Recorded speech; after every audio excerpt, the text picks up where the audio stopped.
সেই কাজটা আমরা করি না। আওয়ামী লীগের আমলে হয়েছে, কিন্তু এটা চুরির নিয়তে। একটা খুব বড় ইম্পর্টেন্ট জিনিস হচ্ছে আমার ফুড সিকিউরিটি। আমরা চাই আর না চাই, আপনি দেখবেন আমার ফুড সিকিউরিটি বলে কিছু নাই। আপনারকে টেস্ট করে যে আপনি আসলে কি, তখন আপনি দেখেন যে আরে আমি তো রিয়াল ফকিন্নি।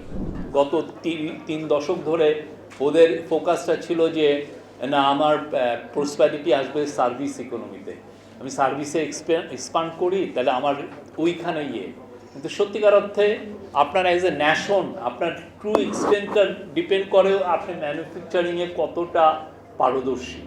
আমার ম্যানুফ্যাকচারিংয়ে খুব ভালো পারদর্শী হতে হবে, এবং এই ক্ষেত্রে আমরা যে কাজটা করা উচিত এই যে কোনো গভর্নমেন্টের, খুব ভালো ভালো ম্যানুফ্যাকচারারদেরকে প্রমোট করা, তার সাথে খুব ক্লোজলি কাজ করা। সেই কাজটা আমরা করি না। আওয়ামী লীগের আমলে হয়েছে, কিন্তু এটা চুরির নিয়তে। ওরা কয়েকটা বড় বড় গ্রুপকে নিয়েছে যাতে এই গ্রুপগুলো শেখ ফ্যামিলিকে চুরির আনলিমিটেড চুরির টাকা দিতে পারে। সেই জায়গাটা না গিয়ে আমাদের দেখতে হবে যে কারা কারা সত্যিকার অর্থে এন্টারপ্রাইজিং, যেটা কোরিয়া করেছে বা অন্যান্য দেশ করেছে। এই জায়গাটায় আমার খুব ম্যানুফ্যাকচারিং, যাতে আমি যে কোনো পরিস্থিতি আমি সামাল দিতে পারি। আমার এনার্জি সিকিউরিটি বলে কিছু নাই। সত্যিকার অর্থে আমার চিন্তা করতে হবে যে আমার ভূগর্ভস্থ যেই যা আছে সেটা আমি কতটা এনভায়রনমেন্টকে সহনীয় করে আমি এটা তুলতে পারি। আমি বারবার এই যে আমরা ইউক্রেন ওয়ারের সময় আমি বিপদে পড়েছি, আমার ইরান ওয়ারের সময় আমি বিপদে পড়েছি, আমি দেখেছি যে আমাদের মনে আছে যে 1973-তে ওপেক ক্রাইসিস একটা বড় ভূমিকা ছিল 74-এর বন্যার জন্য। আমি যে হঠাৎ করে দেখি যে আমার বাইরে বহির্বিশ্ব থেকে খাদ্য কেনার কোনো একটা টাকা নেই, এত দাম বেড়ে গেছে। তো আমাদের বাংলাদেশেরও আমার মনে হয় এই আধিপত্যবাদকে আপনি যদি পুশব্যাক করতে চান, আপনার এই যে এনার্জি সিকিউরিটি লাগবে, এবং একটা খুব বড় ইম্পর্টেন্ট জিনিস হচ্ছে আমার ফুড সিকিউরিটি। আমরা চাই আর না চাই, আপনি দেখবেন আমার ফুড সিকিউরিটি বলে কিছু নাই।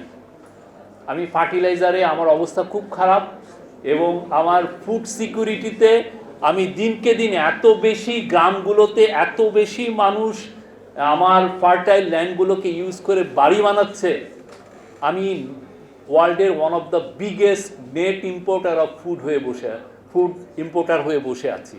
আমার ফুডে এক ধরনের সাফিসিয়েন্সি, মানে অন্তত 3-4 মাস আমার ফুডের যে সাফিসিয়েন্সি এটা লাগবে।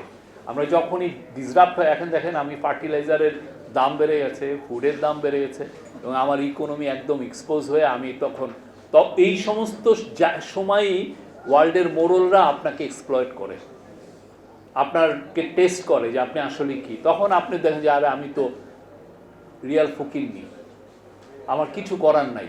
তো এই জায়গাটা মানে আমার সত্যিকার অর্থে আমি ফুডের জন্য আমি কি জায়গা ইউজ করব। আমার গ্রামে আমি প্রচুর গ্রামে ভিজিট করি, গ্রাম খালি মানুষ বিল্ডিং বানাচ্ছে। এগ্রিকালচার ল্যান্ড এত বেশি আমরা নষ্ট করেছি, এখন আমার 6 মিলিয়ন টন 7 মিলিয়ন টন আমার ফুড আনতে হচ্ছে, হুইচ ইজ আনসাস্টেনেবল। তো এই আধিপত্য বিরোধী চিন্তা ভাবনা করতে হলে নিজের সক্ষমতাগুলো কোথায় কোথায় বাড়ানো যায়, এটা খুব খুব গভীরভাবে চিন্তা করা উচিত।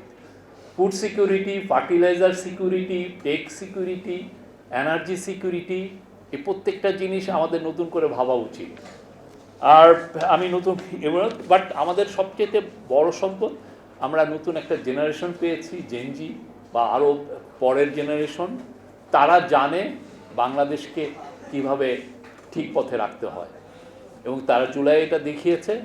ইনশাল্লাহ আমি আশা করি সামনে ওরা পথ দেখাবে।